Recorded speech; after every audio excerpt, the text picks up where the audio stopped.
ये बहुत मुश्किल काम हम लोग करने की कोशिश कर रहे हैं, क्योंकि हम लोग जो चाहते हैं हम आपस में एक दूसरे से, मैं सोच रहा था कि ऐसा क्यों है कि कृष्णमूर्ति बार बार बोलते थे कि truth is a pathless land, और वहीं पर गौतम बुद्ध बोलते थे, पता है गौतम बुद्ध के चार नोबल ट्रूथ थे, याद है?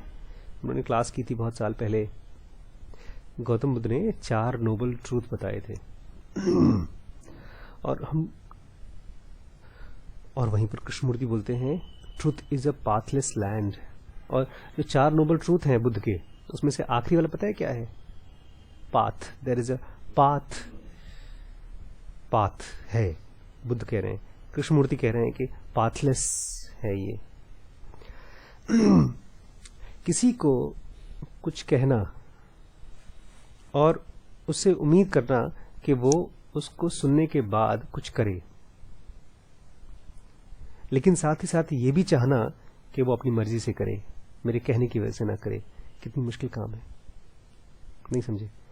मैं आपसे कहता हूं कि यार इस घर को साफ रखो, तो आप बोलते ठीक है सर, थोड़ा बहुत हेल्प कर देते, साफ सफाई कर देते हैं। फिर मैं कहता हूँ काश ऐसा होता कि आप अपने आप ही करते। नहीं, माँ बाप बोलते हैं अपने आप पढ़ाई करने, बच्चे के अंदर में अपने आप पढ़ने की इच्छा कब जगेगी, और अपने आप तो जगती नहीं, तो बोलना पड़ता है। ये जो क्लासेस हम लोग करने की कोशिश कर रहे हैं, इनको सुनने के बाद मैं आपसे रिक्वेस्ट करूंगा कि कुछ करने की कोशिश मत करिएगा, क्योंकि जो भी आप करने की कोशिश करेंगे वो सुनने के बाद पैदा हुई थोड़ी बहुत चिंगारी होती है, और जो सुनने के बाद थोड़ी बहुत चिंगारी होती है वो खत्म हो जाती है, क्योंकि सुनने पर ही आपने किया है। इसलिए जब नहीं सुनेंगे तो खत्म हो जाएगा, कुछ दिन बाद ही खत्म हो जाएगा। मैं गया था अभी 7 दिन के लिए बाहर गया था, घूमे फिरे, मरीज देखा, और फिर जब वापस आए तो मैंने देखा कि एक बहुत बड़ी प्रॉब्लम मैंने झेली इस पूरे दौरान। मेरा पूरा सिस्टम डिस्टर्ब हो गया, खाने पीने का, उठने का, बैठने का, और जो एक धारा चल रही थी, धारा समझते हैं? एक नदी फ्लो चल रही थी, वो डिस्टर्ब हो गई। वो फ्लो पता नहीं कहां से आई थी, अपने आप चल रही थी, उसको हम लोगों ने रोका, किसी कारण से रोका। मैं क्यों बोल रहा हूं ये बहुत मुश्किल काम है, क्योंकि अभी कुछ दिन पहले ऐसा हुआ, एक बच्ची के साथ उसके पिताजी ने बात की, और उस बच्ची ने कुछ इम्पॉसिबल सा, एक कोई कंपटीशन का एग्जाम होता है जैसे आईएएस पीसीएस का होता है, ऐसे उसने बोला मैं आईएएस का एग्जाम का पे फॉर्म भरूंगी, मैं आईएएस का एग्जाम दूंगी। और वो बच्ची बहुत बहुत पढ़ाकू नहीं है। आईएएस के, आपको पता ही है, आईएएस की एग्जाम के लिए बहुत घंटों पढ़ाई करनी पड़ती है, या तो बहुत ही तेज हो आप तो, बट वो बच्ची ऐसी नहीं थी। उसने फॉर्म भरने के लिए कह दिया। जब उसके पिताजी को पता चला तो बहुत टाटा फटकारा उसको कि तुम पागल हो, तुम पढ़ती उड़ती तो हो नहीं, ऐसे लोग एग्जाम पास कर लेते हैं। बहुत बेचारी दुखी हुई हो, उसने मुझे भी कॉल किया दुखी होकर के, और मैं सोचने लगा कि उसके पिताजी क्या चाहते थे। क्या वो चाहते थे कि उनकी बेटी को जब वो डांटें या तो जब बताएं, वो जो बात बताना चाहते थे वो ये बताना चाहते थे, बेटा जो आपकी एबिलिटी है उसी के हिसाब से कुछ करो। जैसे अगर आईएएस की एबिलिटी नहीं है तो कम से कम जो छोटे मोटे एग्जाम्स होते हैं उनकी तैयारी करो। और उनका बात कोई लॉजिकल इलॉजिकल नहीं था, एकदम देखा अनबायस्ड ओपिनियन था। जैसे आप मुझसे क्या कहेंगे कि सर 10 रोटी खा लीजिए, हम जानते हैं 10 रोटी की औकात नहीं मेरी, या मुझसे ये नहीं कहेंगे कि मैराथन दौड़ जाइए आप, मैराथन के लिए बहुत तैयारी करनी पड़ती है ना। लेकिन फिर भी वो उसके पिताजी ने उसको समझाया, नहीं सॉरी डांटा, तो उस बच्ची को डांट महसूस हुई। तो मुझे कृष्णमूर्ति की एक बात याद आई। कहते थे, बच्चों से कहते थे, माँ बाप से कहते थे, don't try to transfer the hurt. जब किसी बच्चे को आप समझा रहे हो, टीचर को बोलते थे, टीचरों से कहते थे, जब किसी बच्चे को आप पढ़ा रहे हो या उसको कुछ सिखा रहे हो या उससे सवाल पूछ रहे हो, जानना चाहते हो कि उसको कुछ आता है कि नहीं आता है, तो कम से कम कोशिश ये करो कि उसको ये ना महसूस हो कि तुम उससे चिढ़ गए हो किसी बात से। अगर किसी बच्चे ने आपसे सवाल पूछ लिया कि सर ये फला फला क्वेश्चन मुझे नहीं आता, ये शब्द का मतलब नहीं आता, तो ये कोशिश करो कि ये मत करो, हैं ये भी नहीं आता तुम्हें, तो आप फैक्ट नहीं बता रहे हो, आप क्या ट्रांसफर कर रहे हो? हर्ट। तो एक तरफ तो ये है कि हर्ट को ट्रांसफर मत करो, ये बात मैं बताना चाहता हूं, लेकिन दूसरी तरफ एक इम्पॉसिबल सी चीज है जो गौतम बुद्ध और कृष्णमूर्ति जैसे लोग कर रहे थे कि they were transferring something that is impossible to transfer, और फिर वो ये चाहते थे कि हमारे अंदर में अपने आप चीजें हों, क्योंकि जो चीज बोल के की जाती है, जो भी चिंगारी बोल के लगाई जाती है, स्टार्ट की जाती है, वो खत्म हो जाती है। हम अभी कुछ दिन से पढ़ रहे नहीं, हर चीज जो शुरू होती है खत्म हो जाती है। तो अगर बोल के समझाया, बोल के आपको अच्छा बनाया, बोल के आपको शरीफ बनाया, तो खत्म हो जाएगा। इसलिए जब भी क्लास इस तरह की सुने तो केवल इतना करें कि सुन लें बस। Be more and more and more and more clear, that's it. एक दूसरी बात बड़ी इंटरेस्टिंग सी, बहुत पढ़ने वाले बच्चों के बारे में बताना चाहता था। पढ़ने वाले बच्चों का मतलब सबके लिए नहीं है, बहुत हर आदमी अलग अलग होता है। अभी मेरी मुलाकात एक बहुत अच्छे स्टूडेंट से हुई। मैं ट्रेन में बैठा हुआ था आते समय, सामने जब अपने पिताजी से बात कर रहा था, एकदम आपकी तरह बात कर रहा था। ट्रेन लेट हो गई तो अपने पिताजी को फोन करके बहुत प्यार से समझा रहा था, हाँ पापा अभी यहाँ पहुंची ट्रेन, अभी लेट है, अभी पहुंचेंगे। उसकी बात करने का तरीका मुझे बहुत सॉफ्ट और बहुत सुलझा हुआ लगा। तो मैंने उससे पूछा क्या क्या करते हो, कहाँ? तो उसने बताया कि मैं MBBS कर रहा हूँ, 3rd ईयर है AFMC से। AFMC is supposed to be one of the best colleges in India, तो बच्चा ऑब्वियसली टॉपर रहा होगा। उससे बातचीत हुई तो उसने पूछा क्या करते हो, तो मैंने बताया यही लोग बकवास बोलते हैं और वीडियो टेप करते रहते हैं और बच्चे सुनते हैं। तो ही गॉट इंटरेस्टेड, तो उसने बताया तो बातचीत होते होते उस जिक्र हुई कि गौतम बुद्ध के बारे में हम लोग वीडियोस बना रहे हैं आजकल। तो उसने कहा कि हाँ, फिर उसने कहा गौतम बुद्ध के बारे में थोड़ा बहुत मैंने पढ़ा है, उन्होंने 4 नोबल ट्रूथ के बारे में कहा था ना। मैंने कहा यार तुम तो बड़े कमाल के हो। बोलते हैं क्या? फिर उसने कहा क्या है 4 नोबल ट्रूथ? मुझे भूल गया था। मतलब ये तो पता है कि हम लोग आजकल पढ़ रहे हैं, सफरिंग के बारे में पढ़ रहे हैं, तकलीफ है हम सबको, वो पढ़ रहे हैं, लेकिन 4 नोबल ट्रूथ मैं तो भूल गया। अब वो तो पढ़ाकू लड़का, उसने खट से फोन खोला, खट खोला, विकिपीडिया खोला, उसने चारों ट्रूथ बता दिए मुझे। उसने बताया सर, मैं बताऊं सर, पहला जो था वो दुखा, दूसरा समुदया, तीसरा निरोध और चौथा मग्गा। मैं उसको सब देखता रहा, ऐसे जैसे कोई बहुत मधुर संगीत गा रहा है। उसने रट के बता दिया, नंबर भी पा गया, उसको नंबर भी दे दिया। उसके बाद अपने दूसरे काम में बिजी हो गया वो, और भी बातें करता रहा। पर मुझे लगा कि यार स्कूल के इम्तिहानों ने खत्म कर दिया है, नहीं समझ रहे?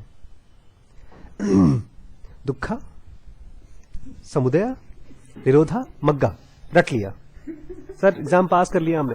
गौतम बुद्ध ने जो बताया था सारी चीजें हम बता सकते हैं और नंबर पाएंगे, इसी चीज को बता के नंबर पाएंगे, बड़े खुश हो जाएंगे। सर गौतम बुद्ध बोलते थे दुखा, हाँ सर दुखा के बारे में बताया ना, इसलिए मैं खुश हूं। हम लोग जब परसों क्लास पढ़ रहे थे, अभी पूरी की पूरी ये 2 दिन 2 क्लासेस चली हैं, उसमें केवल दुखा और दुखा और दुखा के बारे में बता रहे हैं। कल भी जो हम लोग ने पढ़ा था, मतलब पिछले क्लास में, उसमें यही देखा कि दुनिया में जितने भी समझदार लोग हुए हैं उनके लिए दुनिया दुख ही है, सफरिंग ही है। ये पहली नोबल ट्रूथ जो ठीक से नहीं समझ सकता उसको पहले पे ही टिके रहना चाहिए, दूसरे पर कूदना नहीं चाहिए। मतलब आप पढ़ लीजिए, लेकिन ये मत समझिए कि आप चारों नोबल ट्रूथ समझ गए, क्योंकि ये ट्रूथ समझने वाले नहीं है कि आपने पढ़ लिया और बोल दिया किसी को, ये वो नहीं है। ये दवाई है, इलाज है, उस बंदे के लिए इलाज है जो बीमार हो, जो अपने आप को बीमार समझे, तभी तो बीमारी का इलाज खोजेगा। उनकी तरफ थोड़ी जो लोग लाखों रुपए खर्च करके घूमने फिरने जाते हैं, दुखा तो है ही नहीं उनको, वो जाते हैं घूमने फिरने, काहे का दुखा? They are happy, they are enjoying, उनके लिए दुख नहीं है। First and foremost we have to actually see कि क्या सही में लाइफ में दुख है कि नहीं है। आपकी लाइफ में है दुख, और जब हम अपनी लाइफ में दुख देखते हैं तो तुरंत हमको दिखता है कि हमारे आसपास के लोगों की लाइफ में दुख नहीं है। जैसे आपको लगता होगा मेरी लाइफ में दुख नहीं है, क्योंकि जब अभी 1 हफ्ते के लिए छुट्टी घूम करके आए, आप मौज मस्ती करके आए, तो काहे की दुख?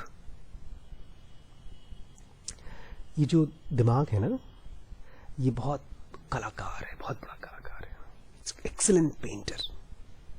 उसको आप रंग दीजिए तो उसकी खूबसूरत पेंटिंग बना देगा, रंग का नाम दीजिए तो भी वो पेंटिंग बना देगा, रंग की जरूरत भी नहीं है। तो आप जब सामने देखते हैं आसपास तो जो भी चीज आप लोगों को देखते हैं, लोगों को देखते हैं, गाड़ियां देखते हैं, पेड़ पौधे देखते हैं, उन सब से दिमाग में आकृतियां बनाता है वो, खूबसूरत आकृतियां या बदसूरत आकृतियां। आप इमेजिन नहीं कर सकते और आपको लगता भी नहीं कि वो गलत आकृतियां हैं, आपको लगता है एकदम सही आकृतियां हैं। जब आप मेरे बारे में सोचते हैं कि सर की लाइफ तो एकदम कमाल की है, इनको काहे का दुखा, तो ये असल में आपका ब्रेन एक खूबसूरत सी पेंटिंग बना के आपको दिखा रहा है और आपको विश्वास दिला रहा है कि चिंता मत करो यार, तुम्हारी लाइफ में दुख है, सर की लाइफ में दुख नहीं है। कल को तुम अगर सर की तरह हो जाओगे, तुम्हारी लाइफ में कोई दुख नहीं होगा, तुम खुश हो जाओगे। ये झूठ है, क्योंकि आप मेरी लाइफ के बारे में कुछ नहीं जानते। ठीक वैसे ही जैसे मैं आपकी लाइफ के बारे में कुछ नहीं जानता, क्योंकि मैं कहूंगा आपको क्या दुख है यार, कोई नौकरी करनी पड़ रही है आपको, आराम से बस सुबह उठो, स्कूल जाओ, स्कूल से वापस आ जाओ, कोई काम धाम करना पड़ रहा है, घर में माँ बाप बोलते होंगे आपको, तुम्हें क्या पता माँ बाप होने की वजह से कितनी परेशानियां होती हैं, कितना कमाना पड़ता है, मेहनत करना पड़ता है। मैं आपके दुख को नहीं समझ सकता कि जब आप किताब खोलते हैं तो कैसा महसूस होता है। कल क्या होने वाला है आप लोगों को, केमिस्ट्री। हाँ, मैं आपके दुख के बारे में अंदाजा तब लगा सकता हूं जब मैं अपनी केमिस्ट्री क्लास में पहुंच जाऊं और जैसा मैं केमिस्ट्री में था उसके बारे में फिर से जीऊं तो मुझे डर लगेगा। सच में भगवान न करे मुझे फिर से पैदा होकर के केमिस्ट्री पढ़ना पड़े, उम्मीद करते हैं कुछ और हो तब तक। इसलिए दूसरों के दुखों के और दूसरों के खुशियों के अंदाजे लगाना बंद करना है अपने को। हाँ, अगर कोई कह रहा है कि मैं दुखी हूं तो उसको मानिए दुखी है वो।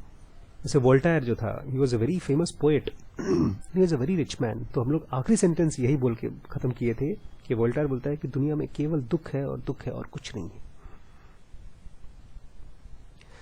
आज ही शायद कल एक नाव डूबी है पटना में, कैप्साइज हो गई। पता है कैप्साइज क्या होता है? मुझे भी नहीं पता था कैप्साइज क्या होता है।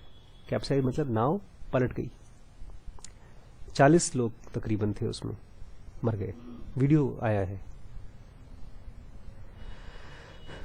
तो क्या दुखा था उसमें? लोगों के मरने में दुख होता है, चोट लगती है तो दुख होता है। रात को हम लोग सो रहे थे इस बार जब गए थे छुट्टियों में, नाक बंद हो गई थी, सर्दी हो गई थी, हम तीनों को सांस नहीं ले पा रहे थे। रात को जब सो रहे थे, बड़ा खूबसूरत कमरा था, लेकिन 10-10 मिनट पे करवट बदल रहे थे। तो क्या उस समय दुखा था? मुझे तो बड़ी अजीबोगरीब दुखा हुआ। सुबह जाते थे, ब्रेकफास्ट फ्री था हमारे होटल में, और ब्रेकफास्ट में ढेर सारे टाइप के खाने, अलग अलग टाइप के ब्रेड, केक्स, और एक एक भी पीस खाओ तब भी पेट भर जाता था।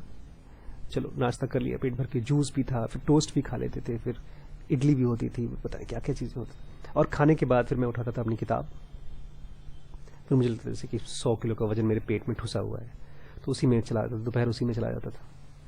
तब तक दोपहर आ जाता था। दोपहर में पता है बड़े बड़े होटलों में बुफे होता है, बुफे जानते हैं क्या होता है? हाँ? ढेर सारा भोजन रखा हुआ है अलग अलग प्लेटों में, जैसे अरे शादियों का खाना, उठा के कुछ भी खाओ गर्मा गर्म। अभी दोपहर का तो 100 किलो खत्म हुआ नहीं पेट का, तो मतलब सुबह का खत्म नहीं हुआ, तब तक दोपहर का खाना खाओ। 2 दिन तो मुझे यही डिसाइड करने में लग गया कि ये जो पैसा मैं दे रहा हूँ होटल में रह करके, उसका पैसा दे चुका हूँ, उसको खाना खाऊं कि ना खाऊं। नहीं खाऊं तो मिस करता हूँ इतना स्वादिष्ट भोजन, खा लूं तो पेट में 100 किलो का वजन, क्योंकि वो पेट में जैसे ही खाना जाता है, किताब नहीं पढ़ पाता मैं बहुत कमजोर आदमी हूँ, मैं कोई एनलाइटन नहीं हूँ, मैं साफ साफ बता दूं। पढ़ने के लिए भी मतलब अच्छे से पढ़ने के लिए नहीं तो ऐसा तो रख सकता हूँ, दुखा संयुदया निरोधा मग्गा, रट गया याद, अब याद हो गया, कल तक याद रहेगा। So first and foremost, we have to start questioning the thoughts in our brain. वो thoughts जो हम दूसरों के बारे में अंदाजे लगाते हैं। जैसे मैं नहीं जानता कि डॉक्टर साहब कैसा महसूस करती हैं या आप कैसा महसूस करते हैं। मैं केवल अपने दुख को जानता हूँ और मैं अपने सुखों को जानता हूँ। जब हम दूसरों के इमेजिनेशन करना बंद करेंगे ना, तब पहला ट्रूथ हमको समझ में आएगा। जो दूसरा कह रहा है उसको मानने की कोशिश करिए कि शायद वो सच कह रहा है। अगर वोल्टायर कह रहा है कि मैं जानता हूं मेरे हिसाब से दुनिया बहुत दुख है, तो उसके में कुछ सच्चाई होगी शायद। अमीर लोग कहते हैं कि दुनिया बड़ी अच्छी है, बड़ी खूबसूरत है, तो उनकी भी हो सकता है लाइफ में सच्चाई हो। तो चीजें जैसे आपको सुनाई दे रही हैं वैसे ही रहने दीजिए, उसको और पेंट मत करिए, ठीक। एक दूसरी उस बच्ची की बात जो उसके पिताजी ने उसको हर्ट ट्रांसफर कर दिया। मैंने उसे कहा कि एक बात कोशिश करो जानने की कि ऐसा क्यों है कि तुम्हारे पिताजी ने तुम्हें डांटा। एक्चुअली वो डांटना नहीं चाहते थे, वो ये बताना चाहते थे कि तुम अपने हिसाब से कोई एग्जाम ले लो पढ़ने के लिए। बेचारी बहुत परेशान रो रही थी, बोलती इसका मतलब क्या मैं मेहनत करूंगी तो मैं क्या नहीं क्रैक कर सकती एग्जाम। मैं उसको पूछा कि तुम कभी किसी के ऊपर गुस्सा हुए हो, बहुत ज्यादा गुस्सा हुए हो। उसने बताया कि हाँ, मैं अपनी छोटी बहन के ऊपर बहुत गुस्सा हुई थी बिकॉज समथिंग सिली। सिली समझते हैं? सिली बचकाना चीज, जैसे आप यहां आए और कोई अजीबोगरीब हरकत करें जो मैं कभी उम्मीद नहीं कर सकता आपसे, तो मुझे अचानक से गुस्सा आ जाए। तो मैं उससे कह रहा था कि जब भी कोई गुस्सा होता है, जब भी कोई हर्ट होता है, अगर कोई डांटता है तो दो चीजें होती हैं। एक तो वो बंदा जो डांट रहा है उसके अंदर में इम्पेशंस होता है। मैं आपको कुछ बताना चाहता हूं लेकिन मेरे पास पेशेंस नहीं है, मेरे पास टाइम नहीं है, तो मैं फटाफट आपको रोकना चाहता हूं। क्या कर रहे हो ये, रोको। और दूसरा जो सुनने वाला है वो भी थोड़ा सा वल्नरेबल है, वो असल में सच नहीं चाहता, वो ये नहीं सुनना चाहता कि मैं ये एग्जाम पास नहीं कर सकता। सच तो यही है कि मेरी औकात इस एग्जाम की नहीं है, लेकिन वो क्या सुनना चाहता है? आप कितने स्मार्ट हैं, कितने तेज हैं, कितने खूबसूरत हैं, आप सब कुछ। और जब इसका एक दूसरा एंगल मैं आपको वही बताना चाहता हूं, इसलिए मैं बात कर रहा था, ये जब ज्ञान ट्रांसफर होता है तब दो लोग होते हैं। एक तो पेशेंस के साथ बताने वाला बंदा जो टीचर है वो, और दूसरा जो इधर जो बंदा है वो अगर हर्ट वर्ड में मिलता है, कहीं से कोई डांट वाट पड़ता है, उसको डांट की चिंता नहीं होती, उसके बीच में वो क्या बोल रहा है उसको चिंता होती है, उसके बारे में चिंता होती है। जैसे अगर कृष्णमूर्ति मुझे डांट रहे हैं किसी बात के लिए, खैर अभी तो कृष्णमूर्ति है नहीं, उनकी किताबें ही डांट सकती हैं, तो जो डांट के बाद जो मुझे खराब लग रहा है उसके अलावा वो बोल क्या रहा है। थोड़ा सा ही पढ़ेंगे आज, उसको पढ़ने के पहले एक छोटी सी चीज मैं आपको शेयर करना चाहता हूँ। आज एक भैया से बात हो रही थी मेरी फोन पर, उन्होंने कुछ वीडियोस देखे कृष्णमूर्ति के जो हम लोग बना रहे हैं, और उसके बाद उनको लगा तो उन्होंने फोन किया। उन्होंने बताया कि मैं कृष्णमूर्ति की बुक्स अभी पढ़ना शुरू किया हूँ, उससे पहले ओशो को पढ़ता था, और उन्होंने मुझे ये भी गाइड किया कि आपको महावीर की बुक्स पढ़नी चाहिए। Mahavir is suppose to be last tirthankara of Jain जानते हैं? जैन धर्म, जैन होते हैं, जैन के बड़े सुंदर सुंदर मंदिर होते हैं। दो तरह के जैन होते हैं, दिगंबर और श्वेतांबर और दिगंबर, ऐसे शायद है, श्वेतांबर दिगंबर ऐसे दो होते हैं। तो बात करते करते लास्ट में मैं थोड़ा सा कंफ्यूज हो गया उनसे बात करके, क्यों कर रहे हैं बात। अक्सर ऐसा होता है, लोग फोन करते हैं, फोन करने के लिए कह रहे सर बड़ा अच्छा लगा आपसे बात करके, आप वही है ना कुछ टीवी के ऐड में आते थे, मैंने आपको शक्ल देखा है वीडियो पे, अच्छे लगते हैं आप सर। फिर क्या बोलूं, फिर मैं जैसे कोई सेलिब्रिटी होता है ऐसे। मैंने उनसे पूछा कोई सवाल, क्योंकि जब तक इसको मैंने सवाल में नहीं बोला, मैंने कहा कोई कंफ्यूजन हो तो डिस्कस कर सकते हैं यार, कोई कंफ्यूजन नहीं है तो फिर ऑटोग्राफ लेकर खत्म कर दें। और ऊपर से फिर वो बंदा फोन करके ये भी कहता है कि आपको ये जो पढ़ रहे हो तो ठीक है, आपको वो भी पढ़ना चाहिए, वो और अच्छा है। उनसे कहा मैं तो नहीं पढ़ा हूं, महावीर को तो पढ़ा नहीं मैंने, हम लोग तो खाली ये पढ़ रहे हैं कि कैसे हम लोगों की दुखा या सफरिंग खत्म हो, क्योंकि मैं तो पर्सनली सफर कर रहा हूं, मेरी ढेर सारी सफरिंग है। आपको पता है मेरी सफरिंग कौन कौन सी है? आपको तो लगता ही नहीं होगा मेरे पास सफरिंग है कोई। मेरा काम, 7 दिन तक तो मैंने कोई क्लास ली नहीं, यही सफरिंग थी। अच्छा, मेरे पास कोई सफरिंग होगी मेरी लाइफ में, खाली जो मुझे नौकरी करनी पड़ती है वो, तो ये दिन के 6 घंटे की सफरिंग हो गई। तो 6 घंटे के लिए तो मैं सफर करता ही करता हूँ, ठीक। और कोई सफरिंग मेरी लाइफ में नहीं। आपको पता है कि जब 3 घंटे 6 घंटे तक आप कोई ऐसा काम करेंगे जो आप नहीं करना चाहते, तो उसकी वजह से बहुत सी शारीरिक परेशानियां भी होती हैं, कमर दर्द, हाथ दर्द, पैर दर्द, सर दर्द, नहीं। और उसके बाद आप परिवार में रहते हैं तो आपको हस्बैंड दर्द, वाइफ दर्द भी होता है, बेटा दर्द, बहू दर्द भी होता है, फिर जब गाड़ी खराब होती है तो उसका इंश्योरेंस भी देना पड़ता है आपको। वो तो सर क्या है, आप तो दे ही सकते हैं। फिर कभी कभी आपकी मम्मी आपके पास आ जाती हैं। आप मतलब मैं खाली आपको दिखा रहा हूं कि अगर आप सीरियसली नहीं देख पाएंगे कि आपकी लाइफ में जैसे दुख है, कॉन्टेक्स्ट वो नहीं है लेकिन, सॉरी कंटेंट वो नहीं है लेकिन कॉन्टेक्स्ट वही है। आपकी लाइफ में दुख है ना, और मेरी लाइफ में भी दुख है, और नीचे जो डॉक्टर साहब रहते हैं उनकी लाइफ में भी दुख है, और जो शहर के सबसे बड़े डॉक्टर हैं या सबसे बड़े जो ऑफिसर हैं या जो इस देश के सबसे बड़े नेता हैं, उनकी लाइफ में भी दुख है।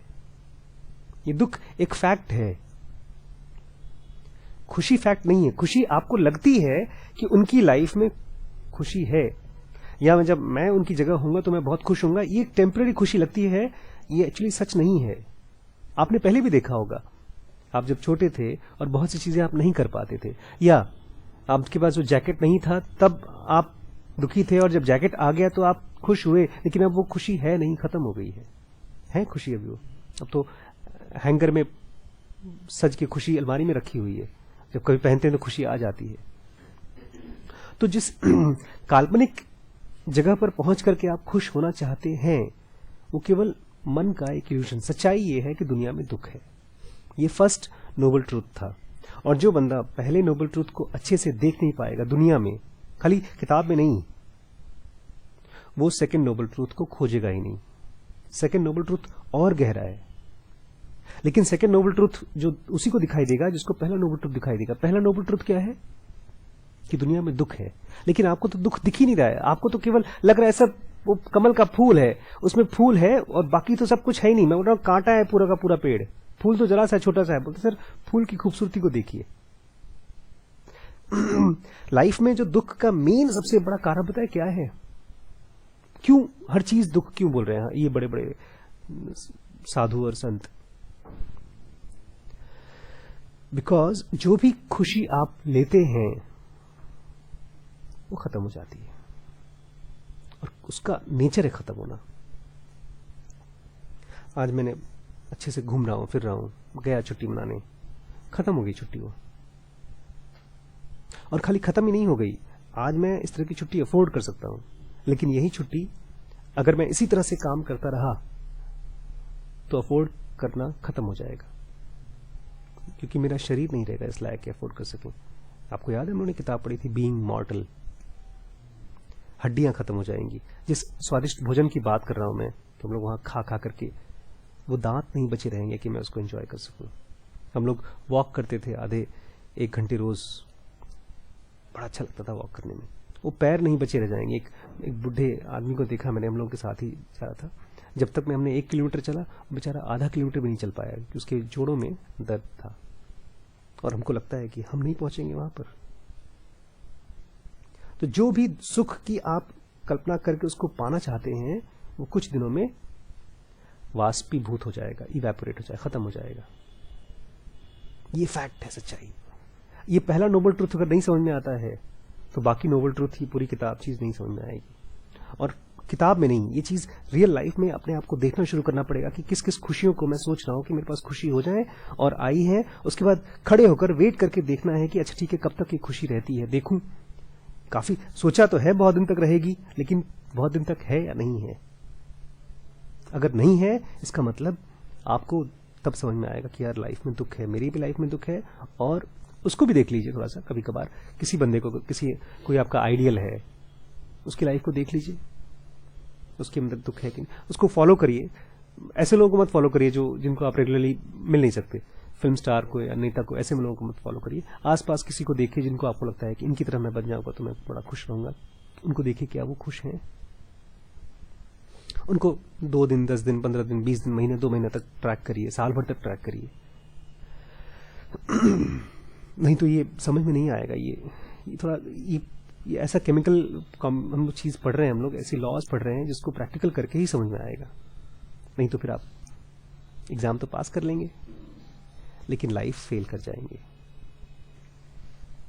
परसों हमने पढ़ा था जो आखिरी सेंटेंस यही था। वॉल्टेयर कहते हैं happiness is only a dream, खुशी केवल सपना है। एंड पेन इज रियल, और जो तकलीफ है वही सच्चाई है। I have experienced it for 80 years, मैंने 80 साल तक जी के देख लिया है। आपने कितने साल जिया है अपनी तकलीफ को? 17 साल को आप क्या बोलेंगे? इस पूरे 17 साल की जिंदगी को हैप्पीनेस बोलेंगे या दुख बोलेंगे? If somebody wants to ask you a निचोड़ पता है, निचोड़ तो फाइनल होता है। आप ये नहीं कह सकते कि सर ये भी था, वो भी था, वो भी था। पॉलिटिकल आंसर नहीं चलेगा इसमें। निचोड़ के हिसाब से क्या है आपके? हाँ, दुख था, ज्यादातर दुख था, तो ठीक है। Yet Voltaire was highly favoured by nature and good Fortune, जबकि वो बहुत अमीर था और वो सेहतमंद भी था।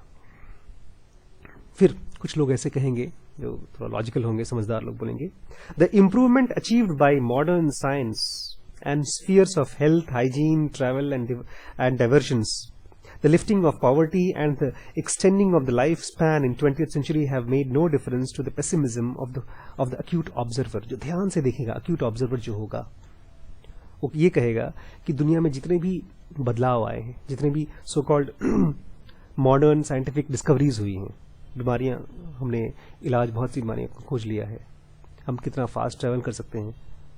आज से 500 साल पहले लोग दिल्ली से बम्बई जाना होता था तो उनको महीनों लग जाते थे, अब तो 1 घंटे में पहुंच सकते हैं। लेकिन इन सब के बावजूद जो लाइफ को देखने के बाद पेसिमिज्म आता है वो खत्म नहीं होता। पेसिमिज्म समझते हैं? पेसिमिज्म का उल्टा होता है ऑप्टिमिज्म। अरे यार सब कुछ अच्छा होगा, उसको बोलते हैं ऑप्टिमिज्म। और पेसिमिज्म मतलब कुछ अच्छा नहीं होने वाला, दुख ही दुख है। मतलब कि दुनिया में बहुत साइंटिफिक एडवांसमेंट हो गया लेकिन उससे दुख कम नहीं होता, दुख वैसे का वैसे ही बना रहता है। There is not only the gloomy view of the existence expressed by such international figures as Aldous Huxley, T.S. Eliot, Winston Auden, George Orwell, as well as the host of other but Irish playwright Sean O'Casey said to have written Juno and the Peacock. The greatest play of the last 50 years took his generation of writers to task for their pessimism about life and living. बड़े बड़े writers हुए हैं। Writers का बड़ा काम अच्छा भी होता है और I think they try to write, वो जैसे हम लोग निचोड़ पूछ रहे हैं ना, राइटर्स निचोड़ लिखने की कोशिश करते हैं।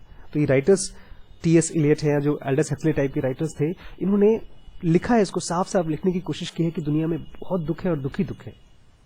और वहीं पर एक ये है आयरिश प्ले राइटर हैं, उनका नाम है सीन ओ केसी, और पिछले 50 सालों का जो सबसे अच्छा प्ले हुआ है इनके हिसाब से उसका नाम है जूनो एंड द पेकॉक।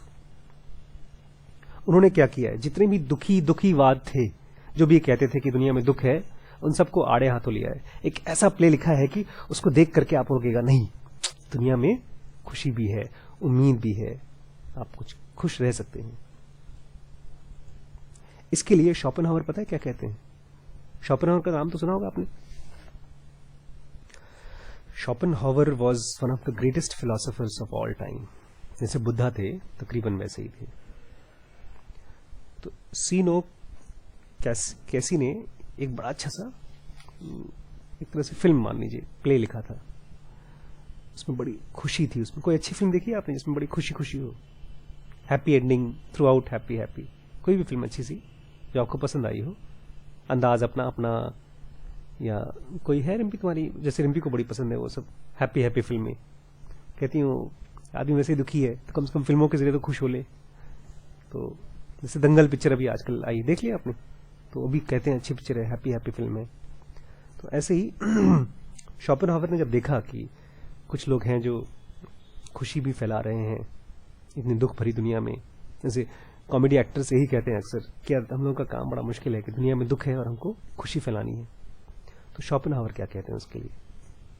कहते हैं Schopenhauer would have profoundly disagreed with him, मना करते थे, कोई दुख दुनिया में खुशी नहीं। For he was convinced that optimism is not only absurd, क्योंकि वो कहते थे ऑप्टिमिज्म केवल बेकार बात नहीं है। ऑप्टिमिज्म जानते हैं? खुशी खुशी, उम्मीद, hope, but a wicked way of thinking. नहीं समझ में आया ना? मिस कर गए ना? विकेड मतलब धूर्तता।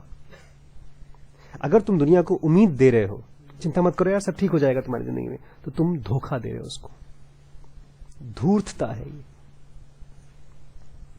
A bitter mockery of the unspeakable suffering of man, जो उसके साथ होने वाला है तुम उसके साथ मजाक कर रहे हो। ऐसे कोई बीमार है, मरने वाला है, उसको बोलो तुम भाई कोई नहीं, कल ठीक हो जाओगे, तुम कल सब कुछ ठीक हो जाएगा, ऐसा मॉकरी है उसके साथ। क्यों? The suggestion that East's pessimism leads to transcendental optimism is of no avail.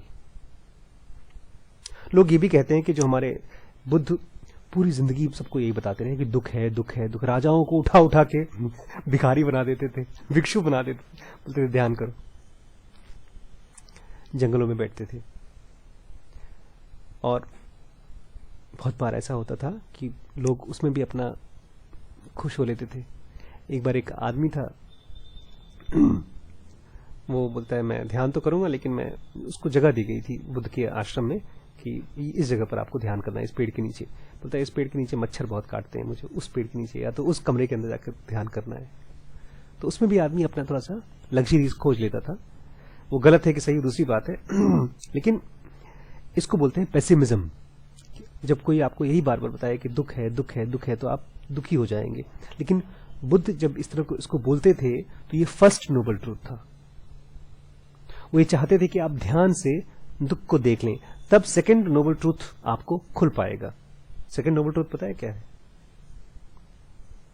दूसरा नंबर भैया ने क्या बताया था मुझे विकिपीडिया में, समुदया, द कॉज ऑफ सफरिंग।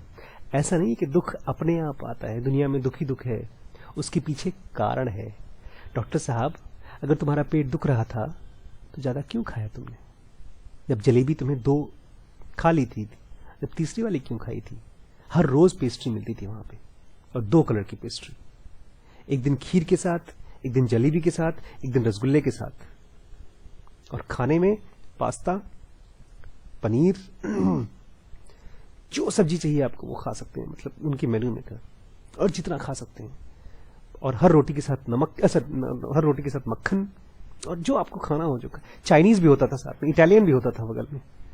तो डॉक्टर साहब, कम क्यों नहीं खाया तुमने? ज्यादा क्यों खा लिया? जब दुखा होता है तो दुखा का कॉज भी होता है। This is second noble truth. अरे खाओ यार, पेट दर्द कर रहा है तो हाथ बोला खा लेंगे, ऐसा नहीं है, ऐसे काम नहीं चलता। हम लोग गए थे, जहां रुके थे वहां पर एक और कपल था, उसके 2 बच्चे थे, बहुत दुखी था बेचारा। वो बोलते हैं हम लोग ना कभी भी अकेले जाते हैं तो लड़ाई हो जाती है हस्बैंड वाइफ की। वाइफ बोलती देखो मैंने कहा था ना एक ही बच्चा पैदा करो, देखो वो दोनों कितने खुश हैं श्रीश की वजह से। तो बोलते थे आपकी लाइफ में तो कोई दुखी नहीं है, आपका बेटा इतना अच्छा है। और उनके बच्चे दोनों हमेशा लड़ाई करते रहते थे। एक बड़ी खास चीज देखी मैंने उनके बच्चे में, हम लोग हवाई जहाज बना के खेल रहे थे, प्लेन बना के उड़ा रहे थे। तो एक प्लेन मैंने बनाया, शीश ने उड़ाया 2 बार, ये हुआ कि 2 बार मैं उड़ाऊंगा 2 बार तुम उड़ाओ। तो 2 बार जब शीश ने उड़ा लिया तो उसको दिया, तो उसने 2 बार उड़ा लिया, तो उसने शीश ने कहा मुझे वापस, मेरी चांस है। तो बोलता नहीं अभी मेरी चांस है। तो ये कहा शीश ने तुमने 2 बार उड़ा लिया, तो बोला 2 बार उड़ा तो क्या हुआ, 3 बार उड़ाऊंगा मैं। तो मुझे लगा कि ये तो एकदम उग्रवादी जो होते हैं ना, उग्रवादी नहीं होते, क्या बोलते हैं, क्या बोलेंगे उनको, जो नियम कानून तोड़ देते हैं, ऐसा बंदा है। उसको नियम, एक नियम होता है भाई, कोई थोपता नहीं है। आप आपस में जब 2 लोग खेलते हैं ना तो नियम फॉलो करते हैं कि 2 कदम मैं चलूंगा फिर 2 कदम तुम चलो। लेकिन एक आदमी कहेगा नहीं मैं 2 कदम चलूंगा तुम 4 कदम चलो, तो गलत हो जाएगा ना। उस बच्चे को पता ही नहीं था नियम क्या होता है। अरे कमाल की चीज देखी मैंने, चलिए, I saw something in his family going on right now, जो हम लोग सीरियल्स में देखते हैं। मैंने दुख को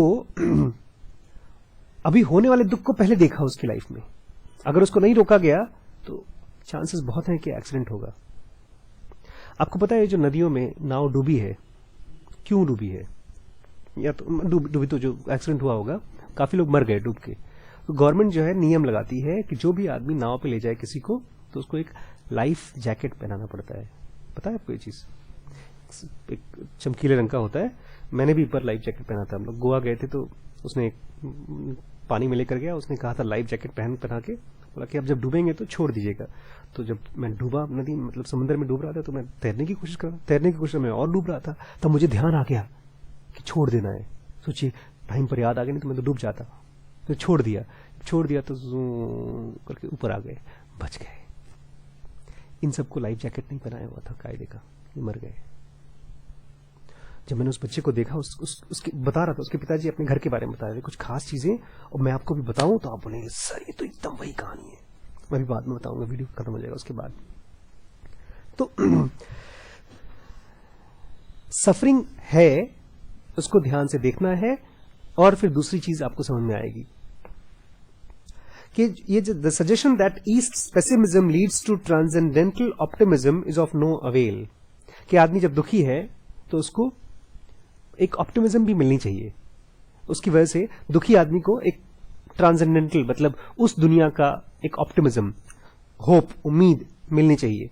ये काम नहीं आता। किसी को बता दो कि तुम्हें उस दुनिया में अच्छा मिलेगा, सब कुछ ठीक हो जाएगा, इससे बहुत फर्क नहीं पड़ता। उसकी ये जिंदगी बहुत खुश नहीं होती, दुख फिर भी रहता है। सच पेसिमिज्म, ये जो दुख है, इन अदर वर्ड, ये थोड़ा मुश्किल है सेंटेंस, इसको ध्यान से सुनिएगा। इन अदर वर्ड्स, दूसरे शब्दों में, is like that with which the addict of morphia reproaches the doctor because the latter tries to break him of his disastrous habit. Morphine एक दवाई होती है और अक्सर मरीज जब दुख तकलीफ में होते हैं ना, उनको दिया जाता है। जब बहुत ज्यादा तकलीफ होती है और कुछ काम नहीं कर आता तो मॉर्फिन दी जाती है। मॉर्फिन से एकदम बेहोशी आ जाती है, तो कम से कम दर्द नहीं महसूस होता। लेकिन अगर किसी को इस मॉर्फिन जैसी दवाई की आदत पड़ गई, डॉक्टर के पास जाएगा और बोलेगा मुझे दवा दो। क्यों? क्योंकि मुझे दर्द है। बाद में दर्द नहीं होता फिर भी दवाई मांगता है, क्योंकि उसको it's like kind of drugs. बेहोशी की दुनिया में जाने में बड़ा आसान होता है। आप सोने की कोशिश करिए, नहीं सो पाते, तो जो ड्रग्स लेते हैं वो ड्रीम स्टेट में चले जाते हैं बस लेकर के। फिर ये मरीज क्या बोलते हैं, हम खुद थोड़ी लेते थे, आप ही ने हमको दिया था, हम तो तकलीफ में थे, आप मत देते हमको। तो ये ऐसे ही हो जाता है कि दुनिया में दुख है लेकिन इसका एक पर्पस है। आप ब्लेम मत करिए कि भगवान है, तुमने दुख दिया है, ऐसा है, उसका एक पर्पस है, उसको समझिए। दुख बहुत ज्यादा है दुनिया में और उस दुख के पीछे कारण है। तब आप आंख खोल के देख सकेंगे, तब आप डिप्रेशन में भी नहीं जाएंगे। और जो दुख आने वाला होगा उसको भी ध्यान से देखेंगे, बिकॉज आप जानते हैं उसके पीछे कुछ वजह है। नहीं, जैसे आप मैनुअल होते हैं किसी भी चीज के, वो टोल फ्री नंबर्स होते हैं, क्यों? उसके पीछे वजह होता है कि कुछ खराबी हो जाए तो फोन कर सकें। उनको पता होता है हो सकता है खराब हो जाए, ऐसी ही वजह होती है। दुख के पीछे वजह होती है, वो आपको ध्यान से देखना होगा। तो आप ये पूछेंगे तो क्या सर ऐसा है, is happiness then an illusion और मिराज? क्या खुशी केवल एक झूठ है? वो है नहीं क्या? सहर जी बोल रहे हैं, एक औरत के बारे में बता रहे हैं सहर जी, मुझे लगता है उनकी जान पहचान की होंगी। A simple woman of the world, इस दुनिया की एक सिंपल औरत, when asked what she would like as her eternal happiness after death, मरने के बाद तुम्हें किस तरह की खुशी चाहिए जो इटर्नल हैप्पीनेस तुम बोलोगी? She replied, I should like to have my peace and rest. मैं चाहती हूं कि मैं सुकून रहे, शांति रहे। This woman understood the essence of true happiness. जो true happiness है वो सुकून है, शांति है, एक्साइटमेंट नहीं है। क्योंकि ये ध्यान से सुनिएगा, क्योंकि जो आदमी दुख नहीं समझ पाएगा ना, जो दुख को ध्यान से नहीं देख पाएगा, जो ये नहीं देख पाएगा कि केवल दुख ही दुख नहीं है, सुख भी दुख है, वो इस सेंटेंस को नहीं समझ पाएगा। फिर से बोलूं, जो ये नहीं समझ पाएगा कि दुख ही दुख नहीं है, सुख भी दुख है। दुख जब आपको आता है, जब आपकी कोई बहुत नजदीक इंसान बीमार हो जाता है तो आप दुखी होते हैं। लेकिन जब कोई अच्छी चीज होती है तो आप खुश हो जाते हैं। लेकिन वो खुशी जो है वो भी दुख का ही अलार्म है। जब तक आप ये नहीं समझेंगे तब तक आपको आगे की बात समझ में नहीं आएगी। कह रहे हैं फॉर एज लॉन्ग एज, क्योंकि जब तक रेस्टलेसनेस मतलब कसमसाहट, दिक्कत, अनईजीनेस, बेचैनी, एंड डिसेंशन। डिसेंशन मतलब जानते हैं क्या होता है? कलह। कलह कभी देखा है आपने? हाँ, आज मैं फिर से क्राइम पेट्रोल पे आ गया वापस। बड़ी खूबसूरत एपिसोड देखी मैंने। एक आइडियल कलह मैंने देखा। एक आदमी था, उसको एक बीवी थी, दूसरी ले आया, फिर तीसरी ले आया, तीनों की लड़ाई हो रही थी। एक पहली बीवी बोलती है, तुम तो बड़ी बदतमीज हो, छुट्टी वाले दिन जिस दिन मेरा हस्बैंड को खूब ताकत रहती है उस दिन तुम सोओगी इसके साथ, और बाकी दिन काम वाले दिन हम सोएंगे। तीनों बीवियां लड़ाई कर रही थी कि मैं कौन। वो कलह था। आपको लगता होगा इसकी 3 वाइफ, उसकी जिंदगी तो मौज ही मौज है ना? आपको लगता होगा? उसको पूछिए, कलह चल रही थी, उसकी डिसेंशन चल रहा था। तो ये कह रहे हैं क्योंकि जब तक आपकी जिंदगी में, मैं उस कलह की बात नहीं कर रहा हूं, मैं तो इस कलह की बात कर रहा हूं जो हमारे मन के अंदर चलती है। थॉट्स पकड़ लेते हैं, छोड़ते नहीं है। जब तक रेस्टलेसनेस, अनईजीनेस, डिसेंशन यानी कलह प्रिवेल इन मैन, हमारे अंदर चल रहा है, so long is he unhappy, जब तक वो दुखी है, जस्ट सो लॉन्ग मस्ट ही सफर, क्योंकि तब तक उसको सफर करना पड़ेगा। जब तक उसके बॉडी में, लाइफ में कलह है, तब तक वो सफर करता रहेगा। क्योंकि जैसे बुद्धा कहते हैं, wherever inner peace is wanting, जहां पर भी अंदर की शांति वॉन्टिंग है, वॉन्टिंग मतलब कम है, देयर इज सफरिंग। अब बैठे हैं यहां पे, 2-3 मिनट के बाद आपको लगेगा कुछ होना चाहिए, कुछ बात होनी चाहिए, कुछ डांस होना चाहिए, कुछ गाना होना चाहिए, कुछ होना चाहिए। तो ये अंदर की पीस इज वांटिंग। बुद्ध के साथ ऐसा नहीं होता था। The inner peace is wanting and restlessness prevails in human being when he is agitated by a wish that is not fulfilled. For every unsatisfied wish is a torment. आप बैठे हैं, अंदर की जो शांति है, कुछ देर के लिए शांत होते हैं हम सब, थक जाते हैं जब। इनफैक्ट ओशो कराते थे, मेडिटेशन कराते थे। बोलते थे लोगों को ध्यान करो, लोग आंख बंद करके सो जाते थे, नींद आ जाती थी। तो बोलते थे एक काम करो, तुम डांस करो खूब। तो उनके यहाँ डांस होता था, बोलते थे खूब खूब शोर मचाओ, कुछ कुछ करो। जब थक जाते थे लोग तो बोलते बैठो, तो कुछ देर के लिए शांति महसूस। लेकिन जब शांत होते हैं फिर मन करता है कुछ करें। इस सेंटेंस को फिर से सुनिए, क्योंकि इसमें एक नई शेप निकल के आएगी। इनर पीस इज वांटिंग, अंदर की जो शांति है उसमें कमी है, एंड रेस्टलेसनेस प्रिवेल्स, और जो कसमसाहट है, बेचैनी है, वो मजबूत है आपके अंदर। इन द ह्यूमन बीइंग्स, कब? When he is agitated by a wish, जब वो एजिटेट हो गया, डिस्टर्ब हो गया, किस चीज से? By a wish. अब तक सब कुछ ठीक था, आप मेरे घर में आए, आपको अच्छा लगा, लेकिन तुरंत आपने एक फोटो देख ली, सर आप कहीं घूमने गए थे, एक विश आई, तो आपके अंदर में जो शांति थी वो एजिटेट हो गई। किस चीज से? एक विश से, दैट इज नॉट फुलफिल्ड, पता नहीं कब फुलफिल होगी। फॉर, क्योंकि every unsatisfied wish is a torment, क्योंकि हर वो इच्छा जो पूरी नहीं होती वो क्या होती है? वो एक टॉर्मेंट होती है। टॉर्मेंट मतलब तड़प। तड़प जानते हैं? कष्ट। All human beings, indeed all beings generally seek to satisfy their desires in order to be delivered from the inner anguish. हर इंसान दुनिया में अपनी इच्छा को पूरा करना चाहता है, अब उसको सेटिस्फाई करना चाहता है ताकि वो इस एंग्विश से, इस तड़प से बच सके, है ना? इसीलिए तो होता है ना, आपको कुछ इच्छा हुई, एक तड़प महसूस हुई, उसको खत्म करने के लिए आप उस इच्छा को पूरा करते हैं। आपने उस टी शर्ट को देखा, उस जैकेट को देखा, आपके अंदर में एक तड़प पैदा हुई, उसको शांत करने के लिए आपने उसको खरीदा। Which is prompted by the unsatisfied desire, जो कि उस डिजायर से हुई थी, लेकिन क्या हुई? वो खत्म। क्वेश्चन है आपके लिए।